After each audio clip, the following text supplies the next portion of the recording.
Hey, Blue Table fans! Today we're taking a look at a giant Warhammer Fantasy Ogre Kingdoms army. This is well over 10,000 points. It's an absolutely massive force. I'm super proud of how it turned out. And this is for classic Warhammer Fantasy. As you may notice, the bases are square and rectangular. They're on magnetized movement trays. And there's just so many ogres in this army.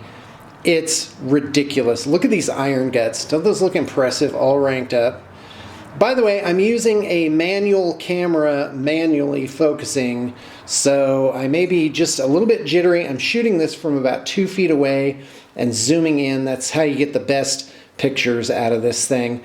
Lots of cool Ma symbol type banners here. Let's see if I can focus in on one. Yeah, look at that. Yeah.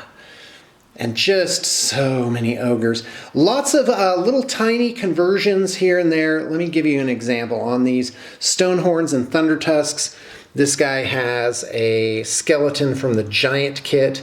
This has a Stonehorn skull on the back, like a giant banner. And I love these big guys. There's 4 of them. It's really tough to find these giant rectangular bases nowadays. This is like a paymaster. He's got this chest on the back of his ride there, and I'm really just pleased with how they turned out. The bases all around have cool features, skulls and rocks and things on them to make them stand out. Lots of different types of foliage.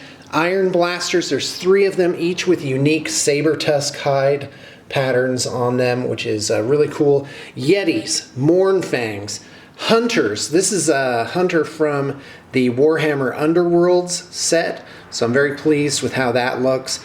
That's like really cool.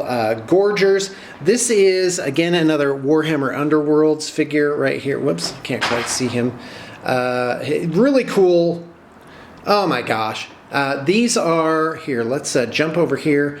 These are Rhinoxen, which is an old Forge World kit. This used to be the only thing they had for Ogre Cavalry. This is what they did before the Mournfangs, and quite frankly, I think they look much, much cooler. They're really just neat. And by the way, we've variated all the little shields on them. There's loads of attention to detail on this army. Little conversions, a bunch of Gnoblars back here. Nothing to write home about there. Just that 40 Gnoblars is a lot of Gnoblars to paint. We've got Manhunters here. I think every different cut type that you could possibly imagine. Butchers. This is an Ogre Slaver, which is a very rare model. That's really hard to find him.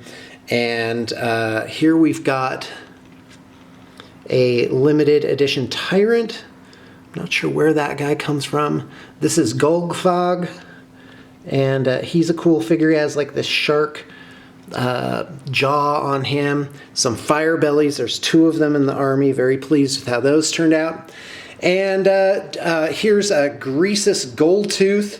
This model is just like super cool. He's borne around by like dozens of Gnoblars sort of holding him up in moss there. And this is a recent plastic release that I converted into a battle standard bearer. And as you can see, this guy, he stands noticeably taller than the rest of everything else. A Tyrant here. And yeah, there you go, guys. It's a really cool army. It's why I got into this business.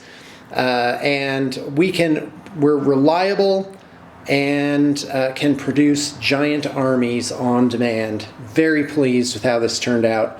It makes me happy just to look at it. It was a wonderful collaboration with this client. All right, please excuse the focusing and refocusing, but thanks for tuning in, and I know that you got your inspiration for the day.